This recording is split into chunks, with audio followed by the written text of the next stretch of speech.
माझ्या महाराष्ट्रातील बांधवांनो, भगिनींनो आणि मातांनो, पुन्हा एकदा नमस्कार. जय महाराष्ट्र. आज थोडं काही कालावधीनंतर भेटतोय.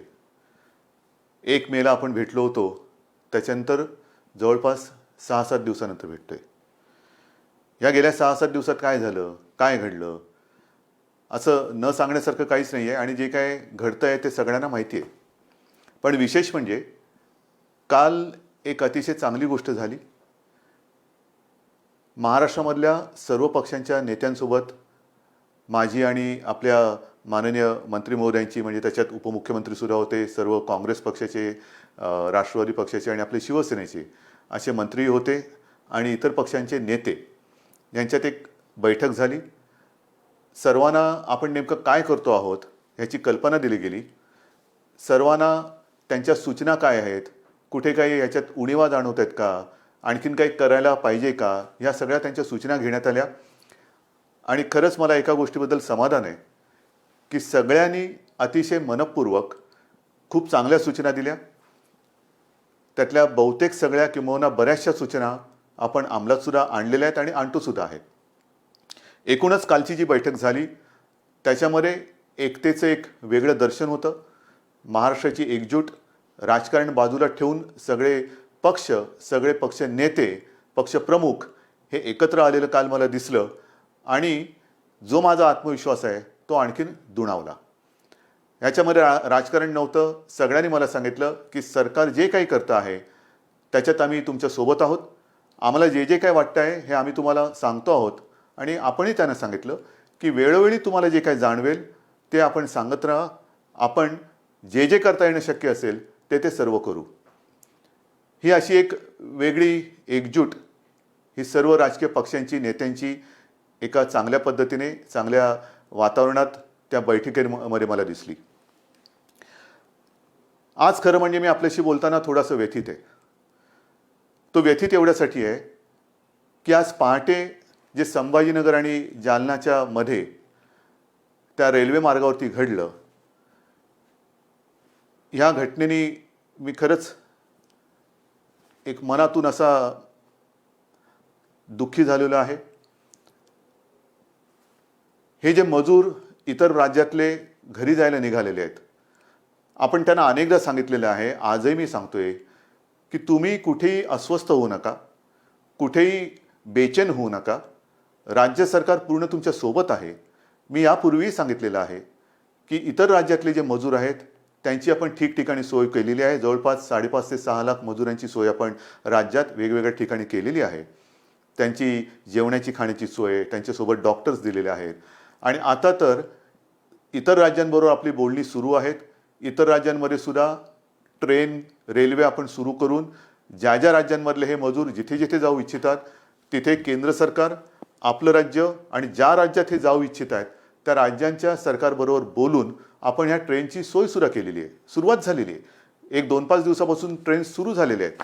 मुंबईतून सुरू होत आहेत, पुण्यातून सुरू होत आहेत. पण हे करत असताना गर्दी होता कामा नये. जर गर्दी उसळली तर तुम्हाला माहिती आहे धोका अजून आपल्या अवतीभोवती फिरतोय. धोका काय टळलेला नाही, संकट टळलेलं नाही आहे. गर्दी झाली तर पुन्हा हे सगळं ठप्प होईल. आणि म्हणून मला असं वाटतं की ह्या सर्व मजुरांना मी सांगतोय, मजदूर आहेत, कर्मचारी आहेत, इतर नागरिक आहेत, कि आपको परेशान होने की कोई आवश्यकता नहीं है. आज तक जिस संयम आपने जो बनाए रखा है, संयम बनाए रखे. महाराष्ट्र की सरकार पूरी तरह से आपके साथ है. आपका सहयोग हम दोनों के लिए अच्छा रहेगा क्योंकि संकट बहुत ही गंभीर है. जैसे मैंने अभी अभी कहा कि महाराष्ट्र सरकार और जहां भी आप जाना चाह रहे हो उस राज्य की सरकार और केंद्र की सरकार आपस में बात चल रही है. रेलवे की व्यवस्था हो रही है, बस की व्यवस्था हो रही है. जैसे उपलब्धि बढ़ती जाएगी हम आपको बताते रहेंगे. पण हे करताना कुठेही अफवेला बळी पडू नका. कारण कोणतरी सांगते की इथून ट्रेन सुरू होणार, मग ही गर्दी तिकडे जाते. आता काल जे घडलं, आज पहाटे जे घडलं, अत्यंत दुर्दैवी आहे. खरं म्हणजे संभाजीनगरवरून ट्रेन सुरू होत आहेत, ट्रेन सुरू झालेल्या आहेत. पण ही जी लोक होती ती रस्त्याने न जाता रेल्वे रुळावरून निघाली. कारण त्यांना भुसावळला जायचं होतं. आता खरं त्यांना कोणी सांगितलं भुसावळला जायला, कल्पना नाही. पण भुसावळला जाताना चालून चालून थकली आणि मध्ये करमाड नावाचं गाव आहे, तिथे त्या रेल्वे ट्रॅकवरती बसली. पहाटेचा सुमार होता, थकलेले होते, बसले तिथेच डोळा लागला आणि दुर्दैवाचा घाला आला. खरंच हे अत्यंत दुर्दैवी घटना आहे. मी मनातून अत्यंत दुःखी झालो ह्या सगळ्या घटनेबाबत. आणि पुन्हा पुन्हा सांगतो की कृपा करून जिथे आहात तिथेच थांबा. राज्याची यंत्रणा जी आहे ती आपल्या संपर्कात आहे. जसजशी आपली सोय होईल तसतसं आपण तुम्हाला घरी पाठवतो आहोत. तुम्हाला घरी पाठवल्याशिवाय आम्ही शांत बसणार नाही. पण शांती ठेवा, अस्वस्थ होऊ नका, कुठेही गडबड गोंधळ करू नका. अत्यंत शिस्तीत आणि संयमाने आपण हे काम करतो आहोत. पण त्याही राज्याच्या काही सुरक्षेच्या दृष्टीने अटी आहेत, चेकिंग असेल, काही असेल, ह्या सगळ्या गोष्टी होत आहेत आणि ते करून आपण ही सगळी व्यवस्था करतो आहोत. दुसरी गोष्ट, गेले 2-3 दिवस मुंबईमध्ये एक अफवा आहे. अफवा काय? मुंबई लष्कराच्या ताब्यात देणार, मुंबई लष्कराच्या ताब्यात देणार, मुंबईमध्ये लष्कर येणार, मग लॉकडाऊन होणार, सगळी दुकानं बंद होणार. लष्कर कशाला पाहिजे? आणि आजपर्यंत मी जे काही केलेलं आहे तुम्हाला सांगून आणि तुम्हाला विश्वासात घेऊन केलेलं आहे आणि तसाच मी करणार आहे, तसंच करणार आहे. आपल्याकडे सुद्धा तुमच्या लक्षात असेल की लॉकडाऊन करताना टप्प्याटप्प्याने आपण करत गेलो. पहिल्या काही गोष्टी बंद केल्या, नंतर काही गोष्टी बंद केल्या, त्याच्यानंतर काही केल्या, असं करत करतच आपण पुढे गेलो. त्याच्यामुळे लष्कराची काहीच गरज नाही आहे.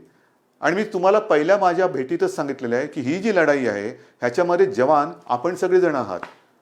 ते जे जवान आहेत ते सरहद्द सांभाळत आहेत, पण हे जे युद्ध आहे हे आपल्याला लढायचं आहे आणि तसं तुम्ही ते लढतात. संयमाच्या आणि जिद्दीच्या जोरावरती लढतात. लष्कराची आवश्यकता नाही आहे, लष्कर मुंबईत येणार नाही.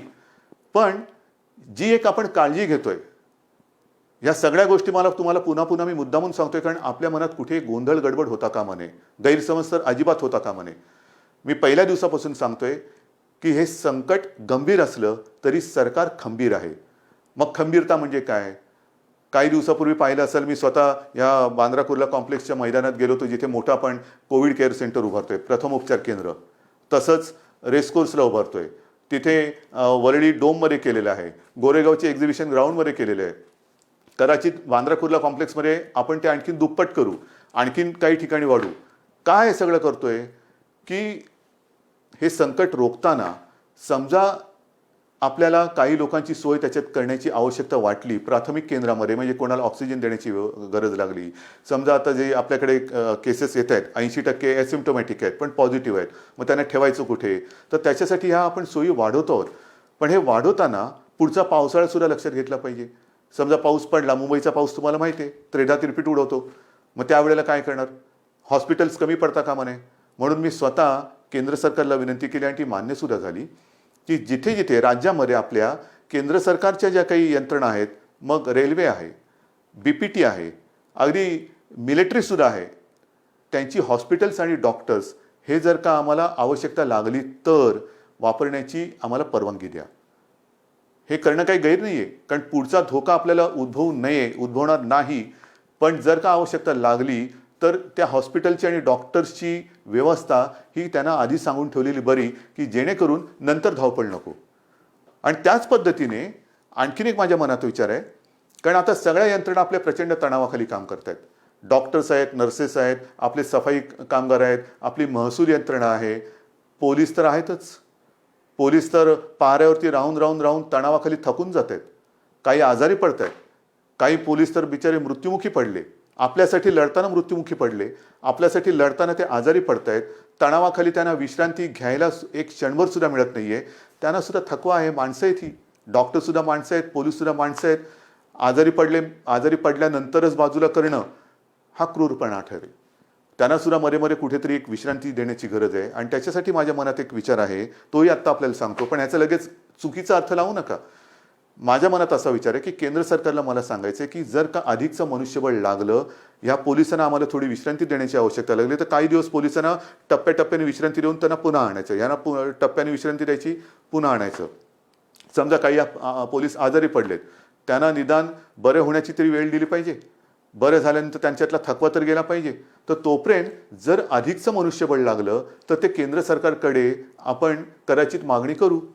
मग ते मागितल्यानंतर लोक म्हणजे काही जण काय म्हणतील, बघा यांनी लष्कर बोलवलं. लष्कर नाही, पोलिसांच्या बद्दल जर का त्यांचा थकवा किंवा ना त्यांना विश्रांती देण्यासाठी मनुष्यबळ लागलं तर त्याची आपण मागणी करणार आहोत.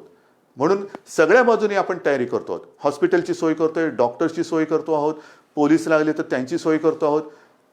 पण हे करताना तुमच्या मनात कुठेही भीती किंवा गैरसमज असता कामा नये, म्हणून हे मुद्दामून तुम्हाला आज सांगतो आहे. या सगळ्या गोष्टी करत असताना आणखीन एक महत्त्वाचा विषय आहे, परप्रांतीय मजुरांना आपण पाठवतो आहोत. तसंच त्या राज्यात आपली जी काही मजूर असतील त्यांना आपण परत आणतो आहोत. ट्रेननी येतील, ट्रेननी जातील, काही वेळेला बसेस, जसं कोट्याचे विद्यार्थी आपण बसेस पाठवून त्यांना घेऊन आलो. इतर राज्यात काही आपले विद्यार्थी आहेत त्यांना आपण घेऊन येणार आहोत. काही ठिकाणी तर राज्यांतर्गत विद्यार्थी कुठे कुठे अडकलेले आहेत. राज्यांतर्गत वाहतुकीचं काय, तुम्ही बाहेरच्या लोकांना पाठवताय, बाहेरच्या लोकांना आणतात, मग राज्यातल्या राज्यात आमचं काय, या सगळ्या गोष्टी आपण करणार आहोत. पण ह्या करताना सुद्धा मोजून मापून आपल्याला करावे लागणार आहेत. मोजून मापून. आपण गेल्या वेळेलाच मी सांगितलं होतं की आपल्या राज्यात रेड झोन, ऑरेंज झोन आणि ग्रीन झोन असे 3 झोन केलेले आहेत. त्याच्यात ग्रीन झोनमध्ये आपण जरा शिथिलता जास्त दिलेली आहे, ऑरेंज झोनमध्ये त्या प्रमाणात शिथिलता दिलेली नाही, आणि रेड झोनमध्ये त्यातल्या त्यात कंटेनमेंट झोन एरियामध्ये तर बिलकुल आपण शिथिलता आणत नाही आहोत, अजिबात नाही. कारण कंटेनमेंट झोन, रेड झोन इथे अजूनही आपल्याला या केसेस सापडत आहेत. विशेषतः मुंबईत आहेत, संभाजीनगर आहे, पुणा आहे, मालेगाव आहे, नागपूरमध्ये काही विभागात आहेत, अशा काही ठिकाणी आहेत.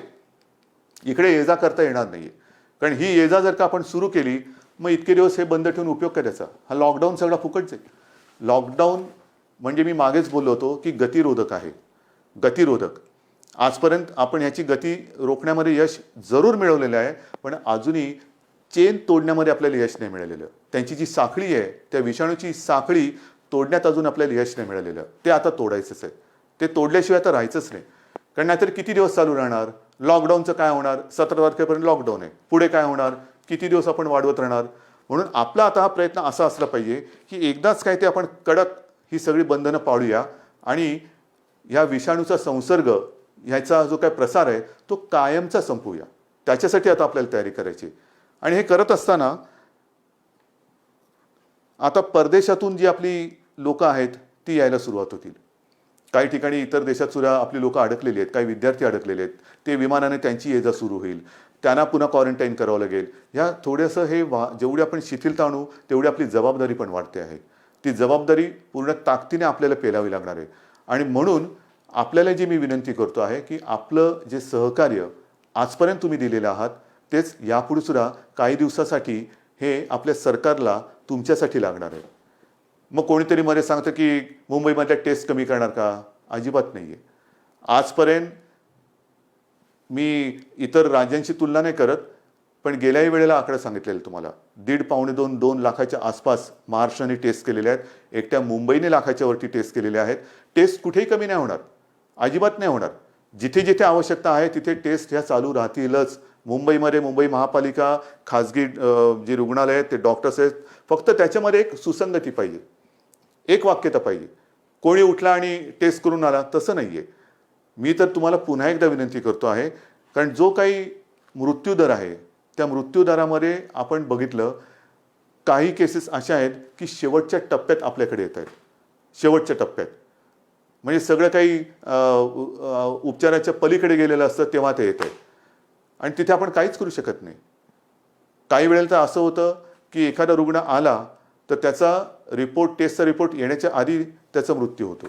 आणि म्हणून मी वारंवार सांगतोय की जर कोणाला सर्दी, खोकला, ताप यासारखी लक्षणं आढळली तर तुम्ही न घाबरता, न डगमगता आपली फिअर क्लिनिक्स आहेत, आपले डॉक्टर्स आहेत, त्यांच्याकडे या, स्वतःहून या.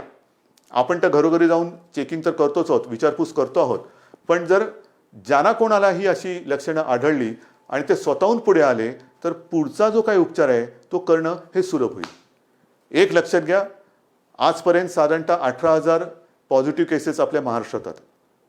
18,000 आकडा मोठा आहे, पण जवळपास 3,2500 रुग्ण हे पूर्ण बरे होऊन घरी पण गेलेले आहेत. दुर्दैवाने काही मृत्यू झालेले आहेत, पण 3,2500 हाही आकडा बरंच काही सांगून जातो. आणि हा आकडा ज्यांना लक्षणं होती ती लक्षणं पूर्ण बरी होऊन, आणि काही जणांना लक्षणं नव्हती पण क्वारंटाईनमध्ये होते, त्यांचा तो काळ पूर्ण करून पुढची चाचणी निगेटिव्ह आल्यानंतर ते घरी गेलेले आहेत. हा रोजचा आकडा वाढत चाललेलाच आहे. घरी जाणारे, जसं रुग्णांची संख्या पॉझिटिव्हचा एक आकडा येतोय तसंच घरी जाणारे सुद्धा जात आहेत. त्यांचा तो क्वारंटाईनचा काळ, आयसोलेशनचा काळ, उपचाराचा कालावधी पूर्ण करून ते घरी सुद्धा जात आहेत. आज आणखीन एक माहिती मला मिळाली, जरा वेगळी माहिती. हा निसर्गाचा चमत्कार आहे. आपल्या इथे ह्या जेव्हापासून हा लॉकडाऊन वगैरे झाला त्यावेळेपासून काही ज्या महिला होत्या त्यांची प्रसूती झाली, त्यांच्यापैकी काही ह्या कोविड पॉझिटिव्ह होत्या, कोविड पॉझिटिव्ह आहेत, पण त्यांची बाळं जी आहेत त्यांना कोविडची बाधा झालेली नाही. हा एक चमत्कार आहे. म्हणजे आईला कोविड पॉझिटिव्ह आहे पण बाळ हे निगेटिव्ह आहे, त्याला कोविड झालेलं नाही आहे, बाळ सुखरूप आहे, असाही चमत्कार आहे. आणि त्याच्यानंतर ते बाळ त्या आईसोबतच आहे. हा एक निसर्गाचा चमत्कार आहे. ह्या काही गोष्टी घडत आहेत. तर अशाही गोष्टी आहेत, अशाही गोष्टी आहेत. ह्याच्यामध्ये खबरदारी घेणं हा एक महत्त्वाचा भाग आहे. त्याच्यानंतर काही वेळेला काही घटना घडतात, जसं काल एक आपण बघितलं असेल की हॉस्पिटलमध्ये गलथानपणा. नाही, अजिबात नाही चालणार, अजिबात चालणार नाही.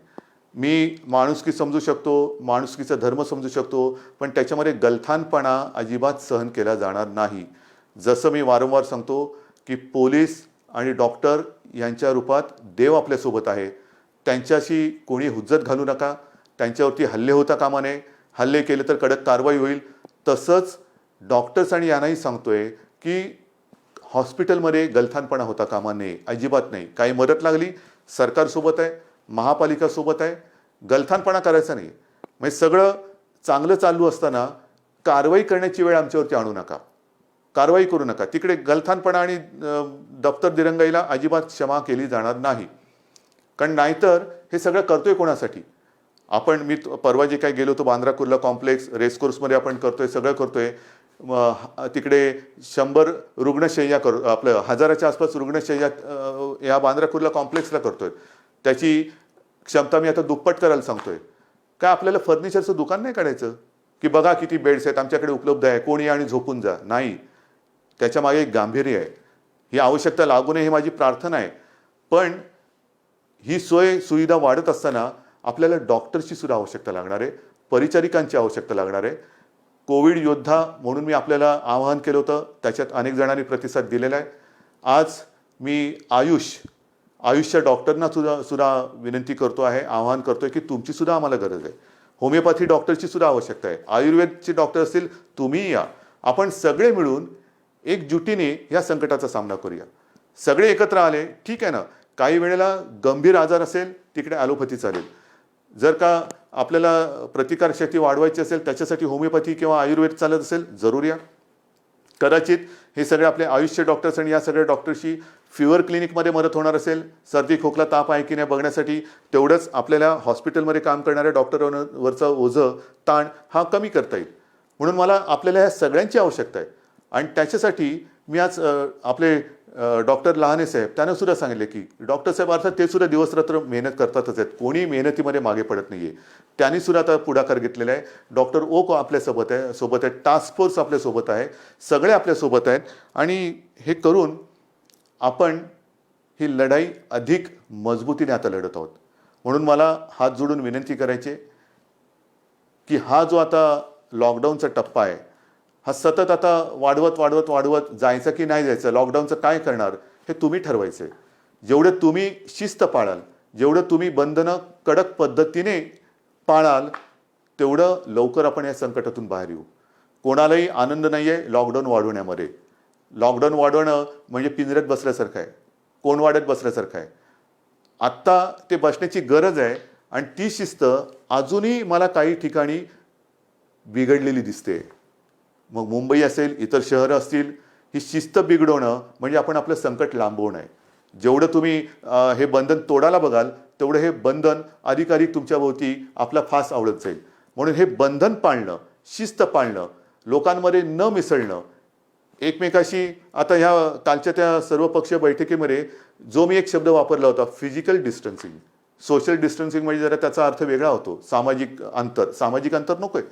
थोडंसं आपल्याला एकमेकापासून अंतरावरती राहणं, मग त्याला शब्द फिजिकल डिस्टन्सिंग म्हणायचं आहे किंवा आणखीन काय म्हणायचं आहे, काही म्हणा, पण ते अंतर ठेवून आपल्याला पुढचा काही काळ तरी तोंडाला मास्क लावून, हात सतत धूत राहून हा असा काही काळ आपल्याला काढावा लागेल. हे संकट अजूनही कोणाला अंदाज येत नाही आहे. काही जण आता म्हणायला लागलेत कोरोनाबरोबर जगा. कोरोनाबरोबर जगा म्हणजे कसं जगायचं? हे असं घरात राहून? हे नाही चालणार आपल्याला. आपला महाराष्ट्र, मी अनेकदा सांगतोय, मला लष्कराची अजिबात गरज नाही आहे. कारण हा शिवरायाचा महाराष्ट्र आहे. नुसते आपण बोलताना शाहू फुले, आंबेडकर, गाडगे महाराज यांची नावं घेऊन उपयोग नाही आहे. त्यांनी जे काय आपल्याला शिकवलेलं आहे, छत्रपती शिवाजी महाराजांनी सुद्धा आपल्याला लढायचं कसं हे शिकवलेलं आहे. आणि त्यांची परंपरा असलेला महाराष्ट्र, इथे मला लष्कराची आवश्यकता नाही. माझा प्रत्येक नागरिक हा जवान आहे, हा सैनिक आहे आणि तो या लढाईमध्ये स्वतः लढून या विषाणूवरती मात केल्याशिवाय राहणार नाही. हा तुमच्याबरोबर माझा सुद्धा आत्मविश्वास आहे. म्हणून पुन्हा एकदा सगळ्यांना सहकार्याची विनंती करतो. धन्यवाद देतो. जय हिंद, जय महाराष्ट्र.